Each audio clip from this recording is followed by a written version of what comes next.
Bonjour et bienvenue dans ce nouveau podcast Invest Show. Aujourd'hui, je suis avec Guillaume. Il se présentera. On va parler un petit peu de bodybuilding, de compète et de tout ce que ça a amené dans sa vie. Alors, vas-y, raconte-nous un petit peu comment quitter tout ça, parce qu'on ne te connaît pas. Mais... Moi, je m'appelle Guillaume, j'ai 33 ans. Je fais du sport depuis, je crois, toujours un petit peu. J'ai commencé à muscu à 17 ans pour compléter la préparation du foot américain. Et depuis, je me suis toujours entraîné un petit peu en salle pour préparer mes saisons de foot ou juste pour le kiff aussi. Et après ma carrière de foot, j'ai fait pendant mon école de formation d'aide-soignant une prépa de compète de body, ouais, en IFBB. Yes, cool. Alors, vas-y, raconte-nous un petit peu, du coup, comment ça s'est passé.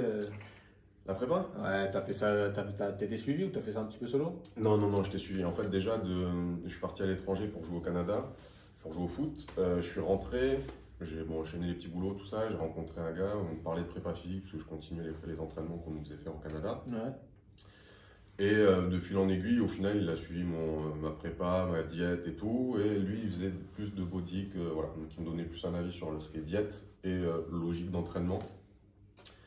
Histoire de ne pas faire que du tonnage tout le temps, de relâcher un peu, de rajouter un peu de pliométrie, des automassages, tout ça.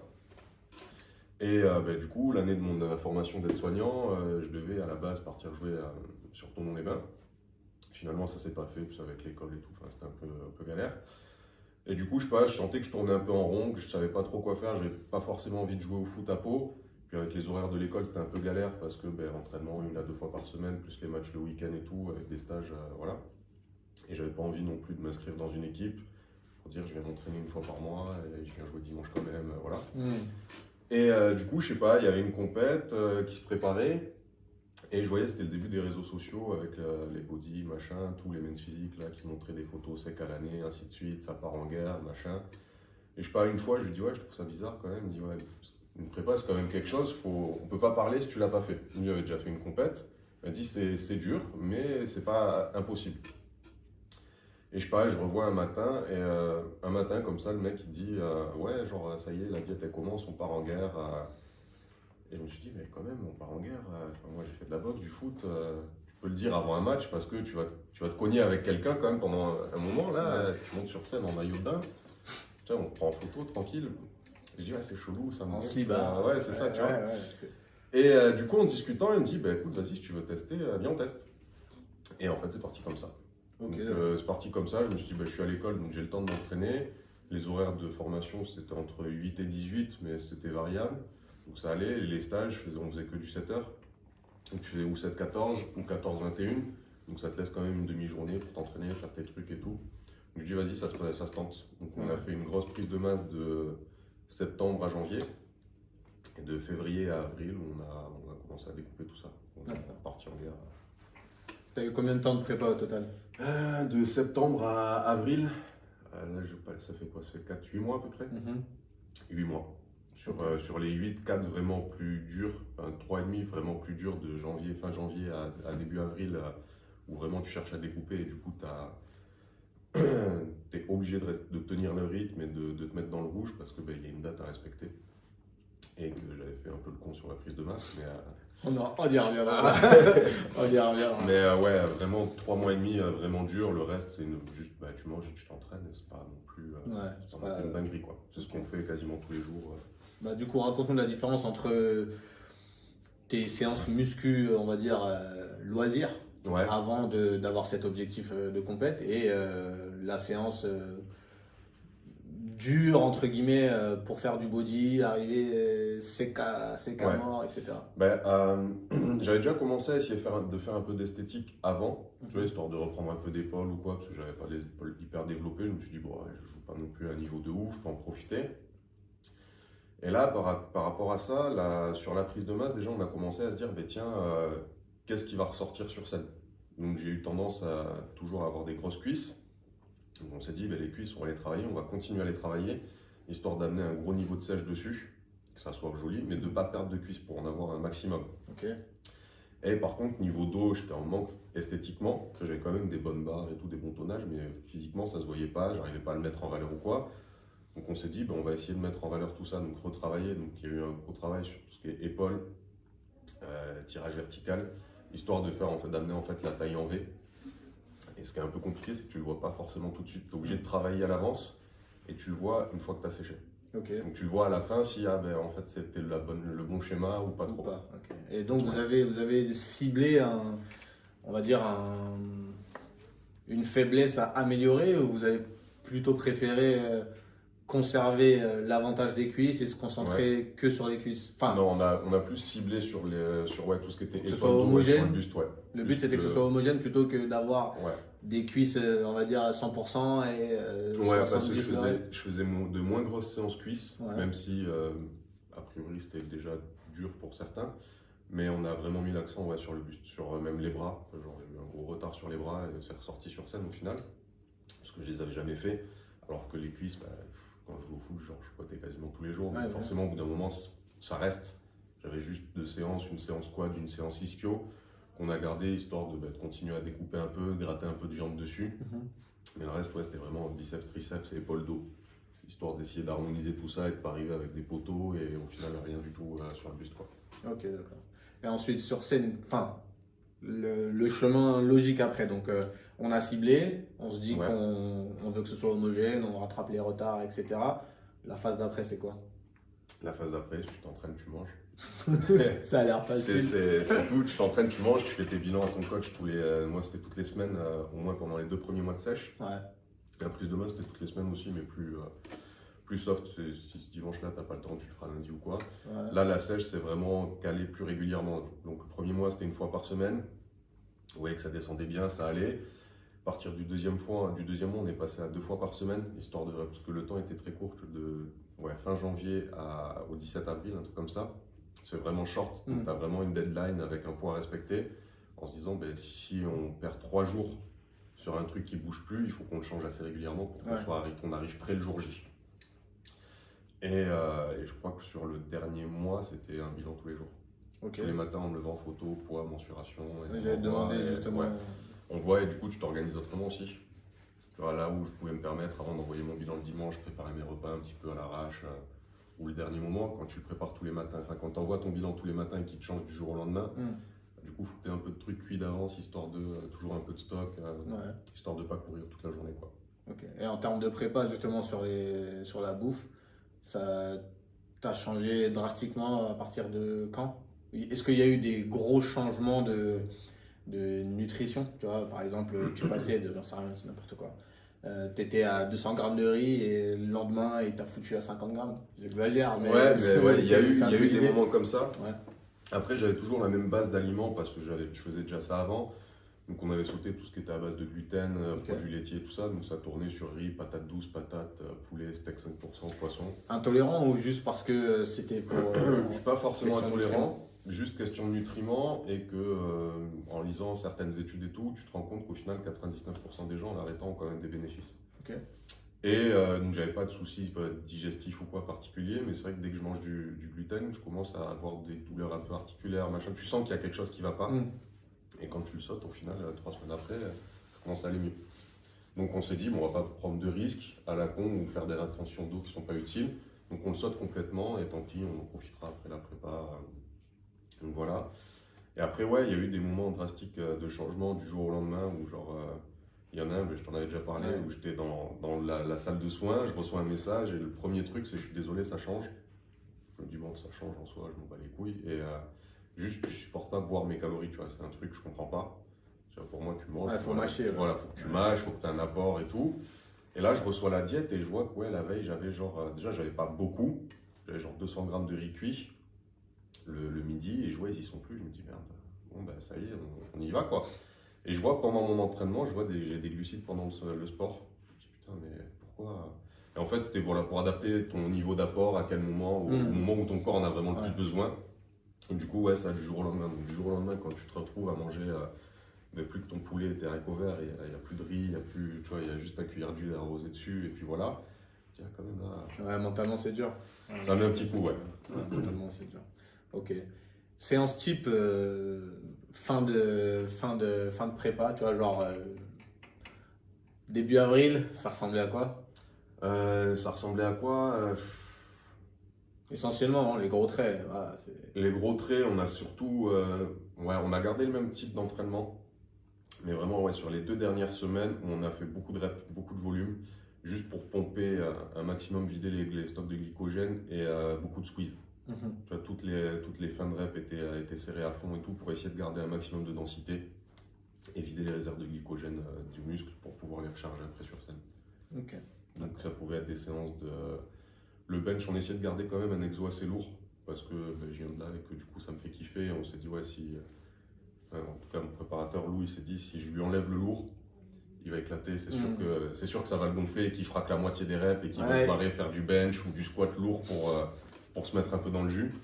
Donc, je sais pas, une séance type, ça devait être peut-être, je sais pas, pour le dos, 3 séries de 8 de rowing, lourd, un peu de soulevé de terre, mais vite fait.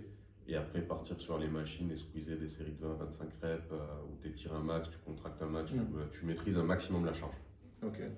Pour, au-delà de ça aussi, cibler vraiment le muscle et pas aller tirer avec les biceps plus que le dos et perdre de Ouais, on évite les compensations. Voilà. Ok, cool. Bon, bah, du coup, on arrive jour J. Ouais. Ça se passe comment? C'était où? C'était vers Saint-Étienne, il me semble. Ok. Ouais, un truc comme ça. J'ai plus la truc en route, c'est qu'on a mis 8 heures pour y aller. Ok. Ouais. Et que c'était relou parce qu'au final, on avait tous dit on se relaie à conduire et tout. Et juste, il y a mon ex de l'époque qui a conduit parce qu'on dormait dans la voiture. Merci. On dormait dans la voiture vraiment éclaté. Du coup, tu te pointes le jour J. Donc, nous, on est arrivé la veille. J'étais limite niveau poids. Donc, toutes les 1h30, 2 heures, on s'arrêtait sur la route pour me peser, voir comment j'étais. Donc, la veille, j'ai commencé à couper l'eau histoire de pas remplir trop. Le jour J, tu te pointes le matin. Et il y a un truc genre de 8 à 9 pesés en condition de scène, donc c'est-à-dire tu es en slip ou en maillot, voilà.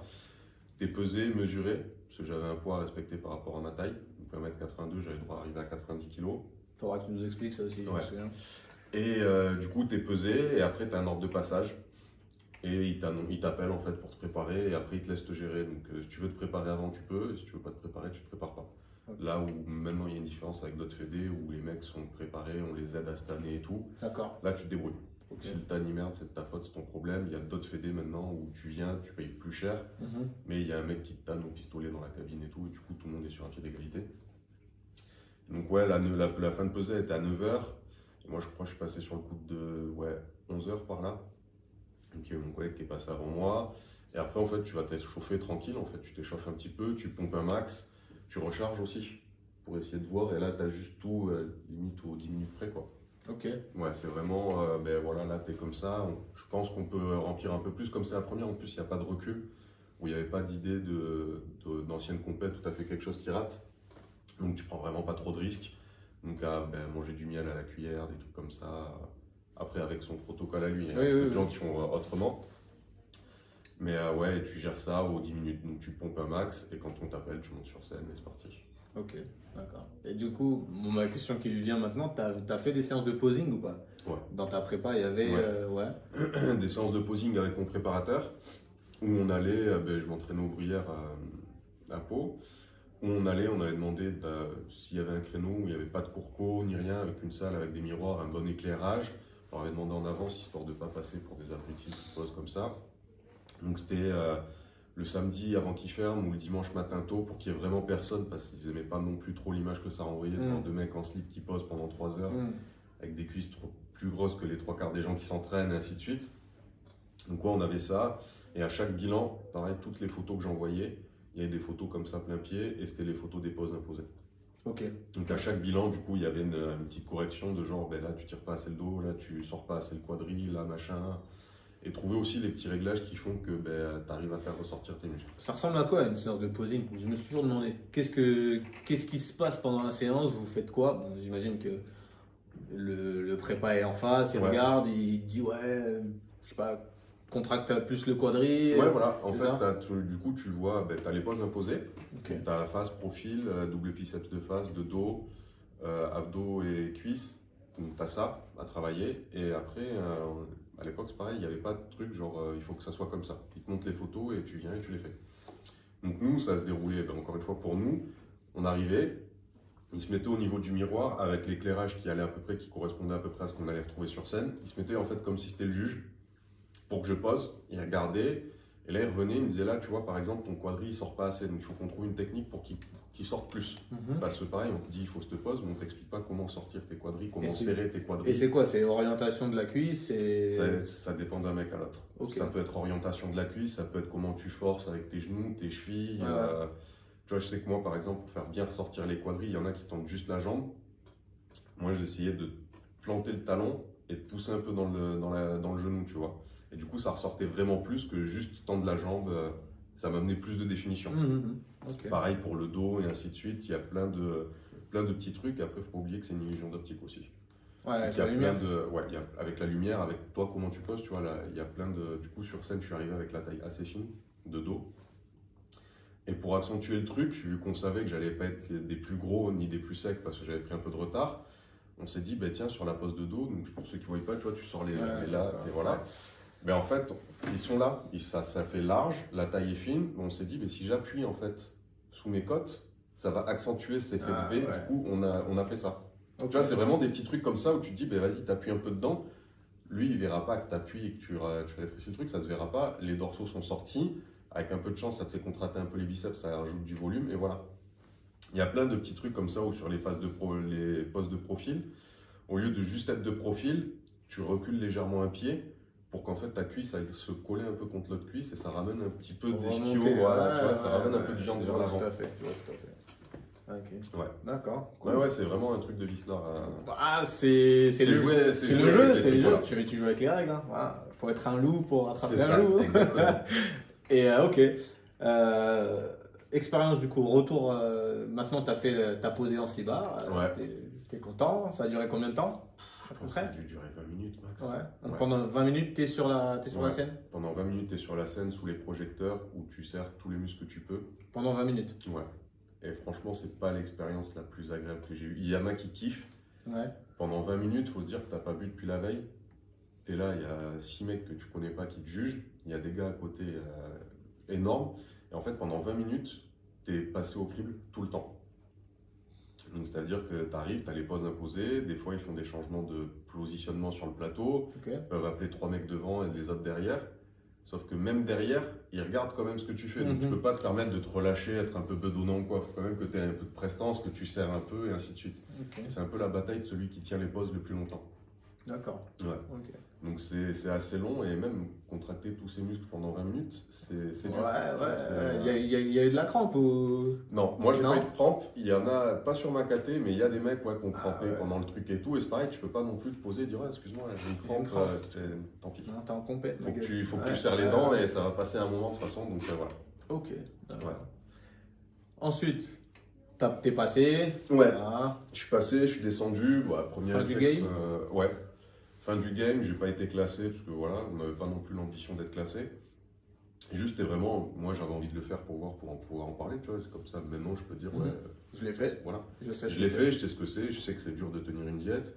Pas au point de dire c'est la guerre, tu vois, ça reste un choix, tu peux couper à n'importe quel moment, il n'y a pas de souci. Je l'ai fait, j'ai appris plein de choses, voilà.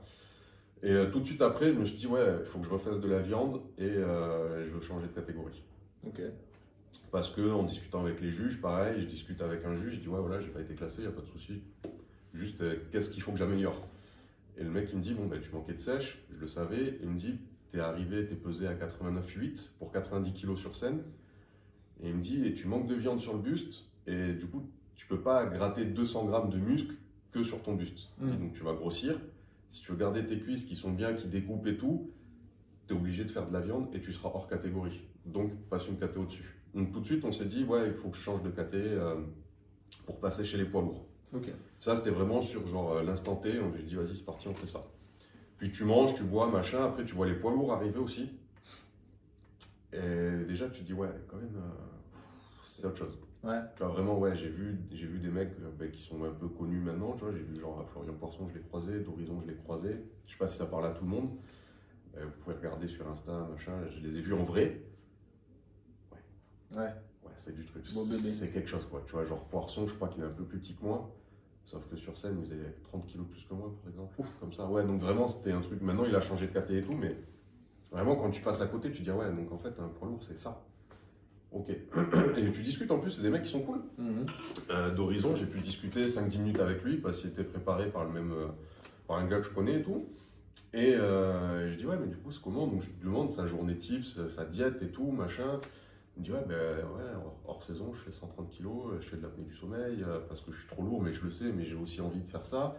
Donc, tu vois, il te sort ses repas et tout, tu te dis, ah ouais, quand même, C'est ça. Ouais, c'est autre chose, quoi. Il me Ouais. dit, ouais, moi, c'est à l'année, c'est comme ça tout le temps maintenant. C'est genre, c'est mon style de vie, c'est le body. C'est pas, je m'amuse et voilà. Il me dit, tu peux pas être poids lourd et te dire, ben vas-y, tant pis, je monte à 150 kilos et puis après, je redescends à 130 pour être sur scène. Il me dit, non, tu peux pas jouer comme ça. Il me dit, moi, mon delta, il est de 10 kilos max à perdre sur scène pour être bien, sinon je suis obligé de trop grossir et trop maigrir. Donc on s'est dit quand même, ouais, bon, peut-être, mais je sais pas trop. Ouais, ça t'a refroidi un peu, quoi. Ça m'a refroidi, puis tu te dis, c'est quand même des beaux physiques, c'est un gros travail, mais c'est tout le à côté après, quoi. C'est vraiment genre, je me souviens, il m'avait donné un repas, je crois que c'était à 10h, sur son deuxième repas, donc après son petit-déj, en plein milieu de sa matinée de boulot, il devait s'enfiler 2 steaks hachés, 200 grammes, donc 200 grammes de viande, et je crois 400 grammes de patates douces cuites. Je suis un gros mangeur, tu vois, mais quand tu sais que ça, c'est sa collation, Ouais. tu te doutes que son De premier deux repas, repas, il envoie du lourd, celui d'après aussi, et que toute la journée, c'est comme ça, quoi. Ouais. Je me suis dit, ouais, ça déjà, c'est un peu plus galère à mettre en place, ça coûte un billet en plus aussi.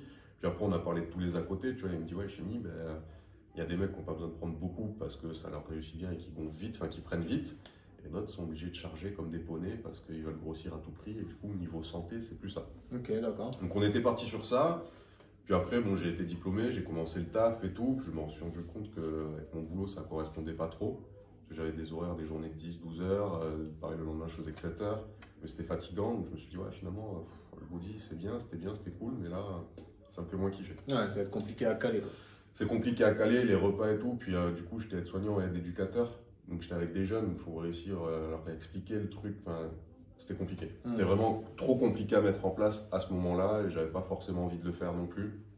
Et du coup, j'ai rebasculé sur le foot plus facilement, plus aisément. Ouais. Ok, d'accord. Bon, bah, du coup, il a lancé le sujet, on y va. Hein.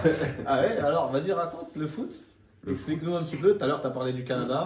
Ouais. Tu as démarré quand le foot Le foot, à la base, c'est une disquette d'un collègue. Vraiment, s'il écoute, voilà, il connaît. Hein. Mais le foot, à la base, je faisais de la boxe. Ok. Parce que depuis tout petit, mes parents ont toujours essayé de me mettre au sport. J'avais un peu tendance au surpoids et je sais pas, mon père à un moment il me ramène, il me dit ouais, va falloir que je fasse du sport, je m'en fous. Choisis ce que tu veux, c'est bon, t'inquiète pas, on s'occupe du reste. Anglaise? Anglaise, ouais. J'avais fait, c'est ça qu'on appelle la boxe, le reste c'est pas de la boxe. Pardon, les nobles les nobles Et du coup, je sais pas, il me ramène une plaquette et je sais pas pourquoi, juste parce que j'étais un petit con, je dis je veux faire ça. Parce que genre ma mère ça la faisait flipper et tout, c'est parti, on m'inscrit. J'ai fait 4 ans je crois. Après, il y a eu une divergence d'opinion, je me suis un peu pris la tête avec eux, puis j'étais un petit con, j'avais 15-16 ans, j'étais un sauvageon, voilà. Et du coup, je sais pas, j'ai passé une saison blanche, et au lycée, c'était l'époque rap US et tout, tu vois, hip-hop à fond, et tout ce qui venait des États-Unis, tout le monde kiffait. C'était la folie, ouais. Et on voyait, c'était le début d'Internet en plus, donc on commençait à voir des highlights de joueurs de foot américains et tout, on s'est dit, c'est une dinguerie. Et je sais pas, un collègue à moi qui était à Mourenx, en plus, qui habite à Mourenx, Mourenx ou Arctique, je sais plus. On était en BEP à Pau. Et il me dit, ouais, mais gros, il y a un club de foot à Pau. Je dis, vas-y, c'est pas possible, c'est incroyable, là, c'est mort. Et il me dit, allez, vas-y, viens, on va voir. Et en fait, lui, comme il venait d'Artix, il avait la flemme un peu de faire l'aller-retour juste pour voir un entraînement tout seul, machin. Il me dit, vas-y, mon frère, il peut m'amener, mais il faut que je sois avec un collègue, parce que sinon, c'est sûr, il m'amène pas. Il me dit, ouais, si je lui dis que c'est pour t'accompagner, c'est sûr, il m'amène. Je dis, bon, allez, vas-y, on y va. Et donc on se pointe là au stade André-Lavie derrière, on regarde et tout, je dis ouais c'est pas mal, tu vois, il y a des mecs et tout, enfin ça se rentre dedans, machin. Je dis vas-y c'est pas mal. Et du coup je discute, président, on prend une prise de contact, il me dit ouais la rentrée c'est en août, je dis ok. Et je me pointe en août pour essayer avec mon collègue pour pas qu'il se retrouve solo en me disant ben moi j'irai boxer ailleurs et puis tu vois au pire je fais un entraînement comme ça. Je fais un entraînement, 2 entraînements, je dis ah mais t'es où? Il me dit ouais mais là je peux pas, on peut pas m'amener, machin. Et au final, je prends une licence avant lui. Genre, il est arrivé, je crois, 2 mois après moi. Ok.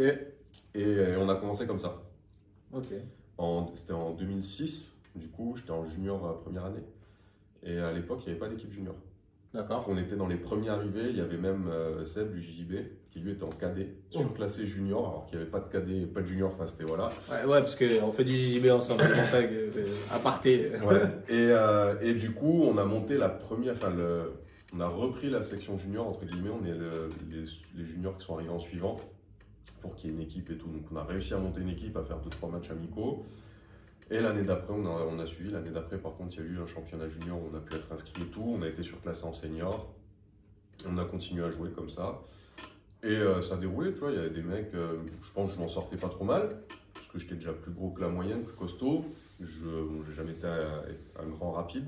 Quel âge ça, du coup? 17 ans. Toujours 17, ouais. Ouais, 15, 17, 17. 18. 16, ouais.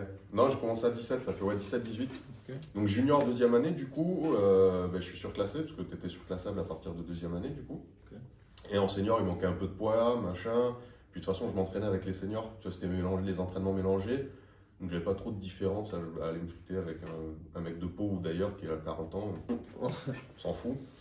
Et du coup, on me dit, ouais, si tu veux, tu peux être surclassé pour jouer avec les seniors, ça te fait plus de matchs, tu peux, voilà. Et puis quand tu passes en senior, tu sais déjà ce que c'est niveau de jeu. Donc c'était un championnat national en 3e division. Donc j'ai fait surclassement, médecin du sport et tout. Et moi, je jouais, tu vois, je faisais mon truc tranquille. En fait, j'allais en cours, je m'entraînais, tac, tac. À un moment, on a commencé à me parler de prépa l'été parce que la muscu c'était cool. Vas-y, pourquoi pas. Ouais, je kiffe pas trop ça. Et puis au final, tu te rends compte que quand tu passes tout l'été à pousser de la fonte et que tu arrives et que le même mec l'année dernière, tu le battais un peu, mais cette fois, c'est quelque chose. Tu te dis, ah, finalement, il y a un intérêt. Ah, la prépa. Ouais. Et du coup, on a continué comme ça.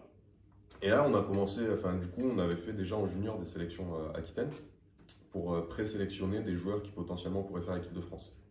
Donc j'ai fait partie de cette équipe-là, 45 joueurs qui rencontrent à la Languedoc-Roussillon et tout. Pression ou quoi? Non, mais même pas tranquille. En vrai, je crois que j'ai vraiment stressé, mais plus tard. Ouais. J'ai toujours une petite appréhension avant les matchs ou quoi. Mais là, je sais pas, j'étais encore un jeune con, tu vois. Ouais, tu vois, dans ma tête, c'était vas-y, rien à foutre, ramène qui tu veux, je vais le casser en deux. Et donc j'arrive, on me sélectionne très bien, on fait nos matchs de rencontre. Ouais. Le premier, il s'est passé à Pau. Et le gars qui chapeautait le Sud-Ouest, c'était le coach de ma position en équipe de France senior. Okay. Donc je me suis dit, il faut quand même que je montre un peu, tu vois, même si, parce qu'il y avait des gars qui étaient au Pôle Espoir à Pessac et tout, il y avait des gars qui s'entraînaient tous les jours. Je me suis dit, même si techniquement je peux pas être au même niveau qu'eux, parce que j'ai pas le même encadrement, et puis voilà, on est à Pau, ils ont plus de budget, machin. Il faut que je lui montre que quand je prends un mec pour le bloquer, je suis là, quoi. Il bouge plus. Voilà. Et du coup, premier match, nickel, je fais mon truc, mes assignations, pas d'erreur. Il vient me voir, il me dit ouais, c'est cool, continue comme ça. Franchement, si tu veux venir nous voir au centre, il n'y a pas de souci, on peut essayer de discuter. Et deuxième match, je fais le dingue, je fais le foufou. Il vient me voir, il me dit bon, c'est bien, t'es un bon joueur, mais mentalement, il va falloir faire quelque chose. C'est-à-dire, vas-y, explique. En gros, on joue, et il y a toujours un moment, tu vois, où j'étais sur la ligne, les bloqueurs. Donc, tu es en face à face direct, à peu près de cette distance-là. Donc, si tu me parles, je t'entends. Et je peux te répondre et on peut se dire des trucs, tu vois. Et donc, j'engage le jeu, parce que j'étais au centre, je donne le jeu et je lance le ballon. Et le mec, il me parlait. Qu'est-ce qu'il disait? Tu vois, c'est trash talking, tu vois, genre, ouais, je vais te niquer, machin. Et tu vois, vas-y, y a pas de souci, tranquille. Et puis, une fois, je le couche, 2 fois, je le couche, 3 fois, je le couche. Normalement, je dis, ah, mais non, ferme ta gueule, je t'ai baisé depuis tout à l'heure, arrête. Et je sais pas, à un moment, il arrive, ça siffle et tac, il me pose au sol. Je dis, ouais, mais l'action, elle est finie, ça sert à rien ce que tu as fait. Et il continue. Et en fait, juste, il a réussi à rentrer dans ma tête et à me faire sortir de mon match. Et à un moment, je le vois un peu plus loin. Je dis, vas-y, je vais lui mettre la boîte de sa vie. Tout seul. Je vais l'éclater. Donc j'arrive, je l'éclate. Sauf qu'entre-temps, on avait lancé une balle qui a été rattrapée, qui est partie loin, mais vraiment à l'opposé du jeu. Et ce que j'avais fait, en fait, t'as pas spécialement le droit, ça n'a aucun intérêt pour le jeu. Donc ça, c'est une faute qui n'est pas forcément tout le temps sifflée, mais chez les jeunes, les arbitres, en tout cas à l'époque, essayaient de le siffler pour dire voilà, là les gars, votre action, elle n'a servi à rien, le jeu il est à l'opposé, à part taper une commo sur quelqu'un, ça sert à rien. Donc je prends une pénalité, je vois le mouchoir en plus tomber et tout, je me dis vas-y c'est pour moi, on prend 15 yards, c'est bon. Et sauf que du coup à ce moment-là, on était à 6-6, et l'arbitre, je le vois, il lève les bras, genre on a marqué, et du coup je me dis ouais 14-6, sauf que la faute elle est avant. Donc ça veut dire que le TD il est annulé, ça veut dire qu'on repasse à égalité. À cause de ta gueule. À cause de moi. À cause de moi. Après, il n'y avait pas d'enjeu particulier sur le match, c'était juste montrer comment tout le monde joue, mais tu as quand même envie de gagner un match. Donc on repart au vestiaire à la mi-temps, je me fais déchirer, ce qui est normal, tu vois, j'aurais fait exactement l'appareil. Par tout le monde ou juste le coach? Juste le coach. Les joueurs, en vrai, tout le monde s'en battait un peu les couilles du score, c'était vraiment, je veux montrer ce que je peux faire le mieux. Même le mec qui a marqué, je discutais un peu avec lui, il me dit, moi je m'en fous, je sais que j'ai passé la ligne, le recruteur l'a vu, tout le monde l'a vu, la caméra l'a vu. Ouais, ils étaient là pour le show, quoi. Fallait montrer tout ce que tout le monde savait faire. Et à la fin du match, du coup, le recruteur qui vient me faire, un des gars qui faisait les sélections et tout, me regarde, me dit, ouais, tu sais, c'est bien, t'as un bon physique, t'as des bonnes qualités, mais on peut pas se permettre à un moment de recruter un mec comme ça qui est capable d'annuler un TD. Et du coup, en discutant sur le coup, j'étais, ouais, mais non, mais il me dit, de toute façon, c'est pas moi qui prendrai la décision. Il me dit, je te préviens juste que si t'es pas appelé, sois pas surpris. Ah bon, il me dit, non, c'est comme un 0 au bac, c'est éliminatoire, en plus, c'était l'année du bac, tu vois. Ah ouais. Et je dis, ouais, ça veut dire quoi? Il me dit, ça veut dire que nous, ce qu'on va se dire en regardant la vidéo, il a fait ça aux présélections, on joue les championnats d'Europe l'été prochain. Ouais, il se passe quoi pendant? Il y a égalité en finale, il se passe ça. On fait quoi? On fait match nul en finale parce que toi, t'as merdé. Il dit, on peut pas. Donc, j'ai pas été appelé, donc j'ai suivi. Du coup, ça te remet un petit coup de piquant quand même, parce qu'en plus, les mecs avec qui t'as joué, tu vas les re-rencontrer. Donc, je vois les gars qui sont appelés, je vois, on appelle mon remplaçant, genre, je dis, ah, putain. Bon, après, il a été coupé au premier stage. Donc, je continue comme ça, petit à petit. Et donc, ça, c'était la première année de junior. Et la deuxième année de junior, je joue contre des coachs qui nous coachaient ou qui coachaient les juniors avec qui j'ai joué l'année d'avant. Ok. Et du coup, je voyais les mecs qui étaient là, putain, mais on peut vérifier sa licence. En fait, finalement, je suis pas sûr qu'il ait le bon âge. Là, c'est pas possible. Okay. Genre, quand je jouais en junior, ouais, ils me voyaient la veille, enfin, le week-end d'avant, je jouais contre en senior. Ils me disaient, attends, le mec, il m'a dosé la semaine d'avant, et là, il vient avec les juniors. Pourquoi les juniors? Et du coup, tu vois, ben voilà, je jouais, je faisais mon truc et tout. On a fait des résultats pas trop dégueux, donc j'ai continué à m'entraîner, machin. J'étais un bon joueur à Pau. Enfin, voilà, j'ai fait mes 3 saisons de junior. Ça se passait bien. La 3e saison, pour ceux qui écoutent potentiellement, qui jouent au foot et qui s'entraînent, maintenant c'est un peu plus rentré dans le truc de faire de la prépa physique et tout, avec tous les réseaux sociaux. Vraiment, donnez-vous, parce que la dernière année de junior, c'est la meilleure. Surtout si tu as commencé à jouer avec les seniors et tout un peu. Franchement, tu te balades. Ouais. Tu as déjà l'habitude d'un niveau et tout, tu sais quoi faire, c'est énorme. Et donc, je passe en senior. et je fais mes trucs, tu vois, je joue, mais je fais mon truc tranquille, tout en gardant, voilà, ça arrivait déjà où on me fasse rentrer en disant, genre en défense par exemple, fais un jeu, fais quelque chose. Parce que, tu vois, j'étais plus fort que certains, je me débrouillais un peu vicelard, machin, et j'arrivais à niquer un peu le tempo, des trucs comme ça. Et petit à petit, je commençais à voir des gars commencer à dire, ouais, je pars au Canada. Je dis bon, et je vois un gars, justement, contre qui j'ai joué en junior, qui était à Montpellier, qui est dans une ville au Québec pour jouer. Tiens, c'est bizarre. Je regarde, je vois le lycée, il joue et tout, il s'entraîne tous les jours. Cool. Et moi, le sport-études, j'avais pas eu l'occasion de le faire parce que ça coûtait trop cher et ça me faisait chier de demander à mes parents de m'y envoyer. Puis je savais aussi que si on m'envoyait ailleurs, qu'il n'y avait pas mon rep qui regarde un peu les cours et tout, c'est bon. Voilà. Il n'y a pas de schéma, on sait que j'ai fait des études, et merci papa, parce que sinon j'en aurais pas fait. Et du coup, je dis vas-y, non, ça c'est mort. Et puis j'avais eu une première prise de contact, juste pour voir ce que c'était. Donc le lycée me répond en disant ben ouais, voilà, c'est un mec qui vient, il étudie, et chez nous, le sport c'est avec l'école. Donc officiellement, il vient étudier, il a le droit de jouer au foot, il joue déjà au foot en France, donc voilà. Je dis bon, très bien. Ok, mais je sais pas, ça me bottait pas, je me sentais pas prêt à me dire je pars à l'étranger tout seul, machin. J'avais 20 ans. Ok, elle te l'a pas vendu. Non, elle me l'a pas vendu, il n'y avait pas de recruteur à l'époque, il n'y avait pas de truc, et même moi je me sentais pas de me dire ouais, je vais être dans un appart tout seul, me gérer, machin. Je savais que j'allais être flingué et que j'allais faire tout et n'importe quoi. Donc je dis ok, puis je continue à jouer, et je passe mes diplômes aussi au passage, et je crois que c'est ma 2e année de BTS. Il y a une discordance dans le club à Pau, et il y a le gars qui coach ma position, avec qui on s'entend de ouf, genre vraiment c'est mon grand, tu vois, c'est mon grand de la thèse. Ouais. Et il me dit ouais, moi je vais à Montréal, je vais ouvrir un club, je te propose pas de venir, fais ce que tu veux, juste voilà, je te le dis, cette année c'est pas moi qui m'occuperai de toi, maintenant je pars. Et puis Seb me dit ouais, je vais essayer un entraînement là-bas et tout, je vais essayer. Je dis ouais, c'est cool, tu vois, ça peut être cool d'aider un club. À Pau, bon ben je jouais, je m'entendais pas trop avec le coaching staff, je dis ouais, gonfle un peu, ils prennent la tête, cette année je passe mon BTS, est-ce que j'ai besoin de m'investir autant cette année? Alors derrière je vois que mes parents, tu vois, quand même, ils ont envie que j'ai mon diplôme, et ouais c'est cool le sport, mais passe tes diplômes quand même, tu vois, donc, si tu veux t'entraîner, vas-y, mais nique pas ta scolarité. Donc je me dis, je pars à Montréal faire ma saison. Donc il n'y avait pas de foot, il y avait juste des entraînements pour recruter du monde, leur apprendre à jouer, tu vois. Donc tu jouais vite fait, machin. Donc je fais ça en continuant à m'entraîner et en essayant de travailler un peu à côté. Et je regarde un peu le lycée et je vois, putain, il y a une nouvelle gueule française quand même. Tu vois, genre sur 50 joueurs, il y a une quinzaine de Français. Ah ouais. Je me dis quand même, là, ils ont recruté fort, il y a beaucoup de monde qui est arrivé.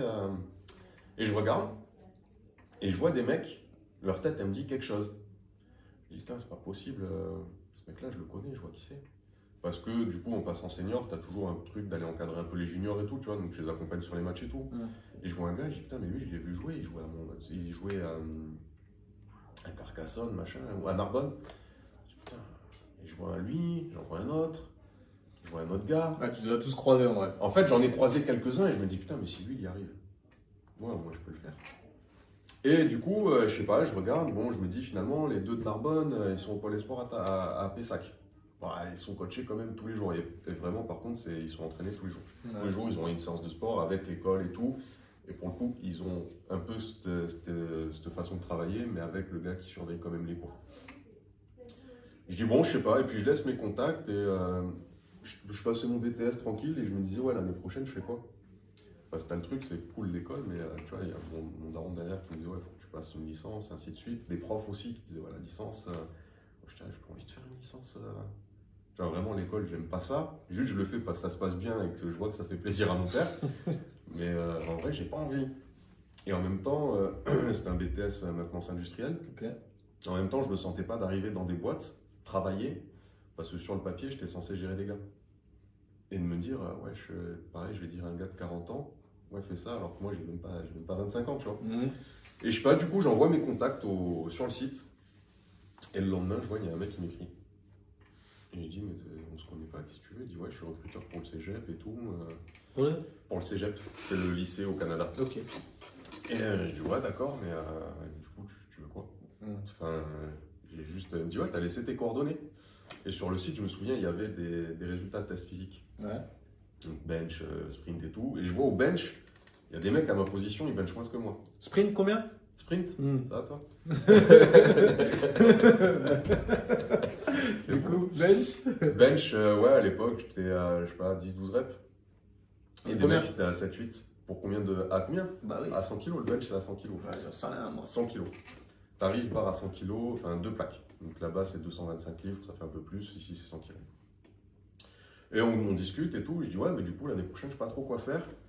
Et je me disais, peut-être, j'aimerais bien prendre un billet d'avion, tu sais, visiter un peu le Canada, bouger et tout. Et vu que vous êtes là, je vois que vous avez des Français, est-ce que je peux peut-être faire 1 ou 2 entraînements juste pour voir?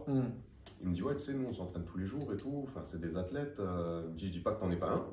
Je dis juste que nous, c'est considéré sport athlète, donc étudiant athlète. Donc c'est vraiment, nous, on te considère comme un athlète ici. Donc pour nous, tu as des capacités physiques que personne n'a. Ouais, c'est pas loisir. Voilà. Je dis, ouais, mais d'accord. Et en vrai, dans ma tête, j'étais là, mais juste dis-moi que je peux venir jouer, c'est bon, j'arrive.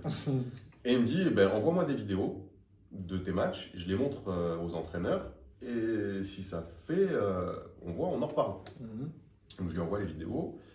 Et en plus, je me souviens, genre, je lui envoie des vidéos où je me fais niquer, tu vois. Genre, je me dis, vas-y, je lui donne tout. Ouais, c'est lui, comme la ça. véracité, quoi. Ouais, il voit tout. Ouais, juste, il m'a dit, m'envoie pas le match entier. Voilà. Ouais, il dit, m'envoie pas le match entier, envoie-moi juste des actions clés que tu as fait, voilà, et nous, on juge. Donc, je lui envoie des trucs, tu vois, des matchs nuls, des matchs bien, des trucs où j'ai éclaté un gars, ou des fois où je me suis fait battre sur une connerie. Et il y en avait beaucoup moins de celle-là. Au cas où. Tout est pas. Non, en vrai, il y a de tout, ça arrive. Et du coup, il me réécrit, il me dit, écoute, ouais, on est OK pour que tu viennes, il n'y a pas de souci. Je dis, ouais, d'accord, cool. Du coup, je viens m'entraîner quand? Et il me dit, en fait, c'est là où je veux en venir, c'est que l'année prochaine, on n'a pas beaucoup de bloqueurs, on n'a pas réussi à bien recruter. Il me dit, en gros, on en a beaucoup qui vont arriver, mais après toi, qui vont arriver en même temps que toi, mais qu'on doit développer. Et il me dit, parce que j'avais 22 ans, et tu as le droit de jouer dans le championnat lycéen jusqu'à 23 ans, et il faut que tes 23 ans soient faits après la finale du championnat. Ok, ouais. Et moi, je suis né au mois d'août.